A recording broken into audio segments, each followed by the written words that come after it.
Hello hi friends, welcome back to our channel.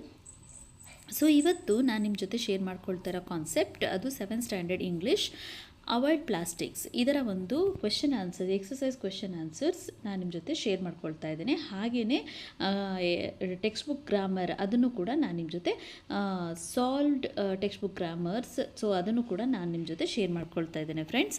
So first ನಾವು question answers ಕಡೆ ಗಮನ ಕೊಡೋಣ. ಹೂ ಇನ್ವೆಂಟೆಡ್ ಪ್ಲಾಸ್ಟಿಕ್? ನೋಡಿ, ಈ ಕ್ವೆಶನ್ಸನ್ನು ಮಾತ್ರ ಓದ್ತೀನಿ, ವಿಡಿಯೋ ತುಂಬ ಲ್ಯಾಗ್ ಆಗುತ್ತೆ, ಅದಕ್ಕೋಸ್ಕರ.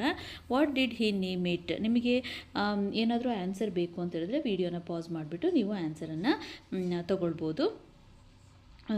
ಪ್ರತಿಯೊಂದು ಕ್ವೆಶನ್ ಏನು ಟೆಕ್ಸ್ಟ್ ಬುಕ್ಕಲ್ಲಿ ಗ್ರೀನ್ ಶೇಡಲ್ಲಿ ಫಸ್ಟಿಂದ ಕ್ವೆಶನ್ಸ್ ಇದೆ, ಅದರ ಆರ್ಡರಲ್ಲೇ ಇಲ್ಲಿ ಕ್ವೆಶನ್ಸನ್ನು ಕೊಡಲಾಗಿದೆ, ಅಲಾಂಗ್ ವಿತ್ ದ ಆನ್ಸರ್ಸನ್ನು ಕೂಡ ಕೊಡಲಾಗಿದೆ.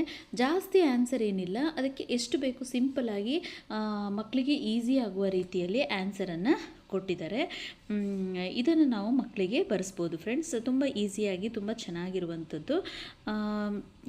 ಇದು ಟೆಕ್ಸ್ಟ್ ಬುಕ್ ಪಾಠದ ಮಧ್ಯೆ ಇರುವ ಪ್ರಶ್ನೆ ಆದಮೇಲೆ ನೆಕ್ಸ್ಟ್ ನಾವು ನೋಡುವಂಥದ್ದು 2-3 ಮಾರ್ಕ್ಸ್, 2-3 ಸೆಂಟೆನ್ಸಸ್, 2 ಮಾರ್ಕ್ಸ್ ಅಥವಾ 3 ಮಾರ್ಕ್ಸ್ ಕ್ವೆಶನ್ಸ್ ಬರುತ್ತೆ.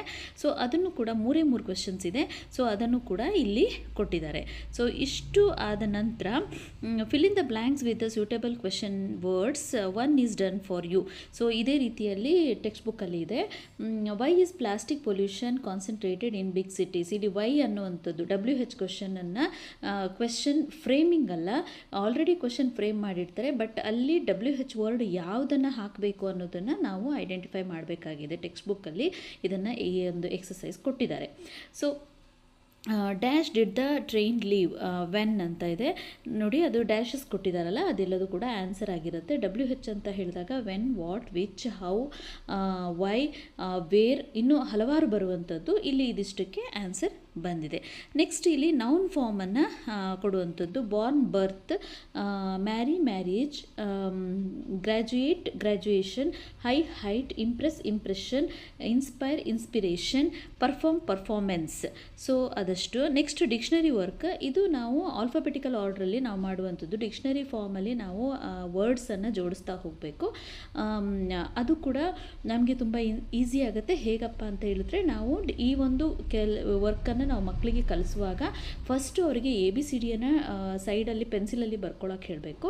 ನೆಕ್ಸ್ಟು ಫಸ್ಟ್ ವರ್ಡ್ ಯಾವ್ದು ಬರುತ್ತೆ, ಯಾವುದು ಫಸ್ಟ್ ಬರುತ್ತೆ, ಈ ರೀತಿಯಾಗಿ ಜೋಡ್ಸೋಕ್ಕೆ ಹೇಳಿದಾಗ ಮಕ್ಕಳಿಗೆ ಈಸಿಯಾಗಿ ಅವರು ಈ ಒಂದು ಆಲ್ಫಾಬೆಟಿಕಲ್ ಆರ್ಡರ್ ಅಥವಾ ಡಿಕ್ಷನರಿ ಆರ್ಡರನ್ನು ಮಾಡೋದನ್ನು ತುಂಬ ಈಸಿಯಾಗಿ ಮಾಡ್ತಾರೆ. ಇದೊಂದು ಟೆಕ್ನಿಕನ್ನು ನಾವು ಯೂಸ್ ಮಾಡ್ಕೊಳ್ಬೋದು ಫ್ರೆಂಡ್ಸ್. ಸೊ ಇದಿಷ್ಟು ಎಕ್ಸಸೈಸಲ್ಲಿ ಕೊಟ್ಟಿರುವಂತಹ ಕೆಲವೊಂದು ಗ್ರಾಮರ್ ಕ್ವೆಶನ್ಸ್ ಆಗಿರ್ಬೋದು, ಅಥವಾ ಟೆಕ್ಸ್ಟ್ ಬುಕ್ಕಿಗೆ ರಿಲೇಟೆಡ್ ಆಗಿರುವಂಥ ಕ್ವೆಶನ್ ಆನ್ಸರ್ಸ್ ಆಗಿರ್ಬೋದು. ಇದನ್ನು ನಾನು ನಿಮ್ಮ ಜೊತೆ ಶೇರ್ ಮಾಡ್ಕೊಂಡಿದ್ದೀನಿ.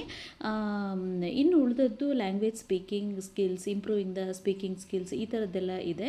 ಸೊ ಅದೇನು ನಮಗೆ ಅಷ್ಟು ಇಂಪಾರ್ಟೆಂಟ್ ಆಗಿರೋದಿಲ್ಲ. ಮಕ್ಕಳಿಗೆ ಕ್ಲಾಸ್ ರೂಮಲ್ಲಿ ಪ್ರಾಕ್ಟೀಸ್ ಮಾಡಿಸಿದ್ರೆ ಆಯಿತು. ನೋಟ್ಸ್ ಅಂತ ಹೇಳಿದಾಗ ಇದಿಷ್ಟು ಕೊಡಬೇಕಾಗತ್ತೆ.